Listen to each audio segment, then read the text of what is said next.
안녕하세요. 연합인포맥스 이마람 특파원입니다. 오늘 미국 현지 시간으로 3월 25일 뉴욕 3대 지수는 혼조 마감을 했습니다.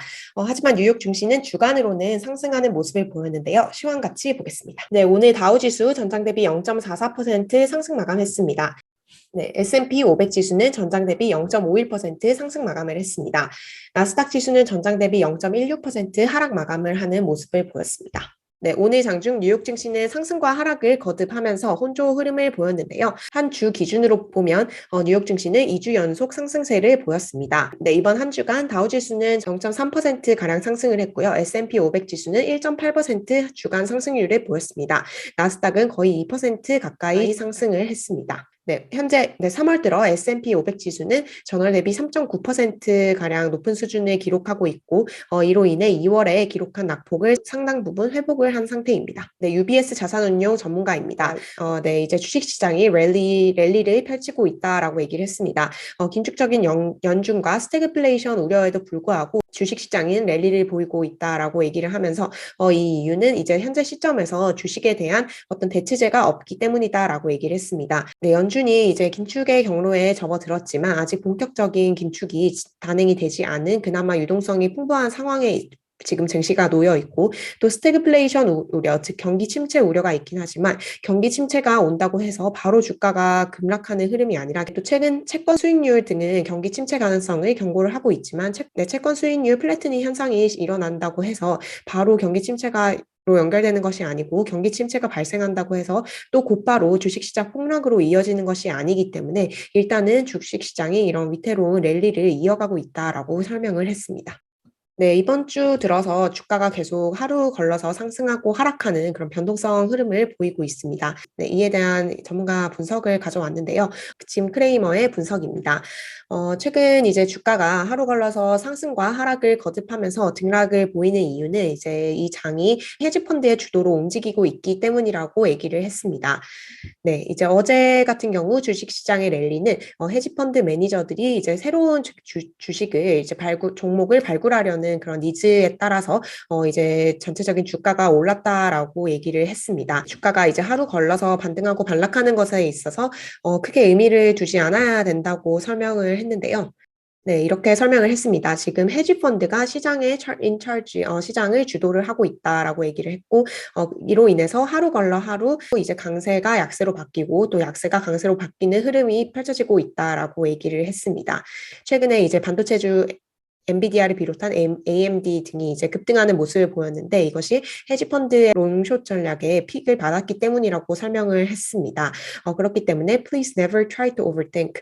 이제 주식 시장에 나타나는 이런 랠리를 너무 이제 과대평가하지 말라라고 얘기를 했습니다. 이것이 어떤 글로벌 매크로적인 경제 흐름에 따라서 움직이는 주가 흐름이 아니라 단순히 이제 일부 이제 기관 시장 참가자들의 움직임에 따라서 등락이 되고 있다라고 이제 설명을 했습니다. 현재 시장에서 증시 자체에 대한 많은 기관 투자자들의 흥미를 보기보다는 헤지펀드들의 적극적인 움직임을 보고 있다라고 얘기를 했습니다. 네, 방금 말씀드린 대로 반도체주 엔비디아와 인텔 같은 경우는 헤지펀드들의 픽을 받아서 상승을 했지만 반면 일부 종목의 경우 헤지펀드들이 저점을 테스트하고 있다라고 설명을 했습니다. 전자서명업체 도큐사인 같은 경우 52주 고점인 $314보다는 훨씬 낮은 수준에서 거래가 되고 있는데요. 이것은 헤지펀드들이 이 주가 종목의 하단을 테스트해보고 있기 때문이라고 설명을 했습니다. 네, 한편 이제 계속해서 지정학적 우려가 있지만 주식 투자를 계속해야 한다고 이제 권고를 했는데요.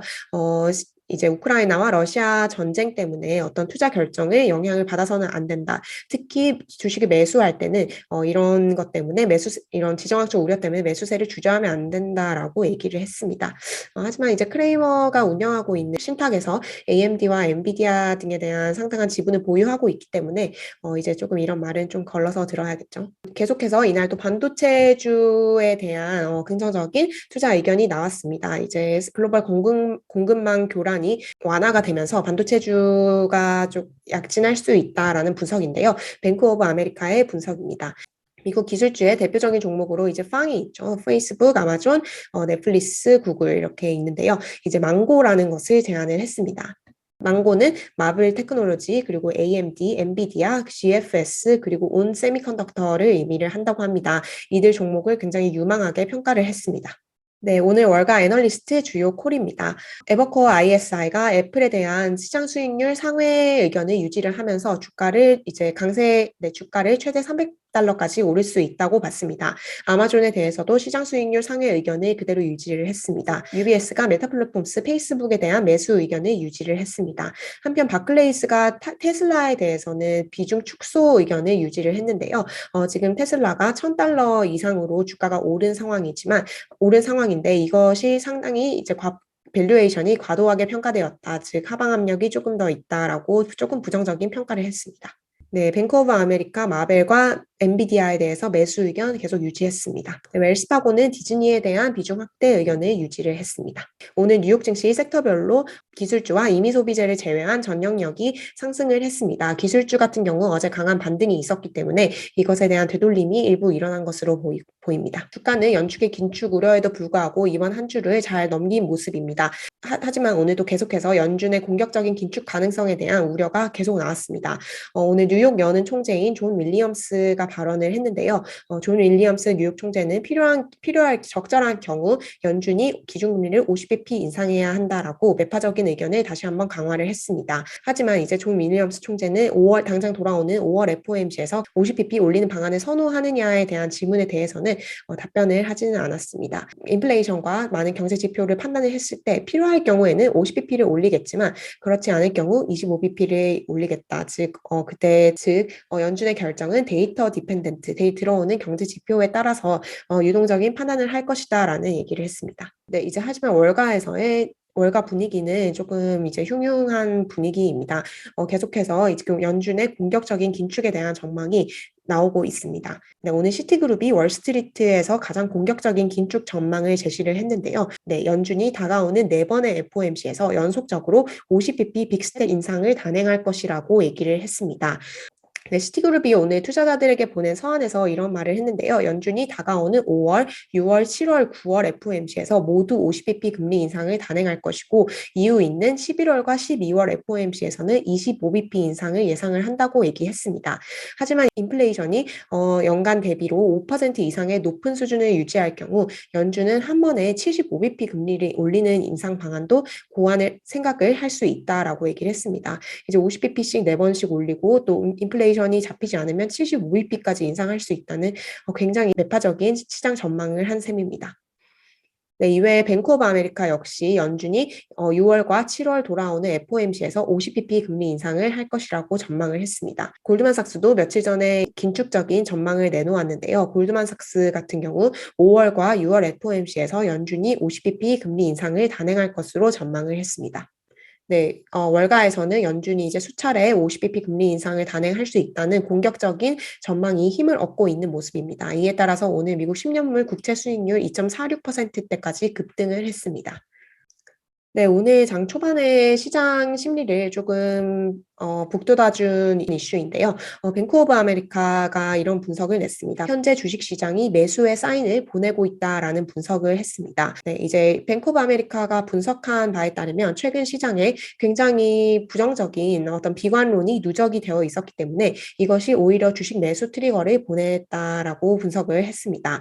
반작용적인 매수 신호라고 설명을 했는데요. 마지막으로 이 반작용적인 매수 신호가 관측이 됐던 거는 코로나 팬데믹 저점이었던 2020년 3월 이후 처음이라고 합니다. 뱅크 오브 아메리카에 따르면 이런 반작용 매수 신호가 관측된 후 12개월 동안 평균 주가는 8% 정도 상승을 했다고 합니다. 이런 분석이 나오면서 오늘 장 초반에 주가에 조금 상방 압력을 실었습니다. 네, 오늘 발표된 경제지표 다소 부진했습니다. 미시간대가 발표한 3월 소비자 태도지수가 59.4로 집계가 됐는데요. 이것은 이제 11년 만에 최저 수준입니다. 네, 러시아와 우크라이나 전쟁과 또 인플레이션 우려로 경제 심리가 크게 둔화한 모습입니다. 한편 이제 경제 주체들이 생각하는 기대 인플레이션은 1981년 이후 40년 만에 가장 높은 수준을 유지를 했습니다. 경제 주체들이 생각한 12개월, 즉 1년 기대 인플레이션율이 5.4% 4%로 집계가 되었고요. 향후 5년 기대 인플레이션이 3%로 집계가 됐습니다. 네, 시티그룹 같은 경우 이제 이 기대 인플레이션을 들면서 연준의 공격적인 긴축 전망을 더욱 강화했다고 설명을 했습니다. 또 러시아가 이제 서방의 강력한 금융 제재에 맞서서 원유와 가스 수출 대금을 가상화폐인 비트코인으로 받는 것을 검토를 하고 있다라고 얘기를 했는데요. 전문가들은 실제로 이것이 이루어지기에는 다소 어렵지 않을까라는 분석을 내놓고 있습니다. 네, 이번 주 뉴욕 증시가 상승과 하락을 거듭하면서 방향성을 잘 잡지 못하는 모습을 보였지만 결국 S&P 500 지수와 나스닥 지수는 2주 연속 상승을 했습니다.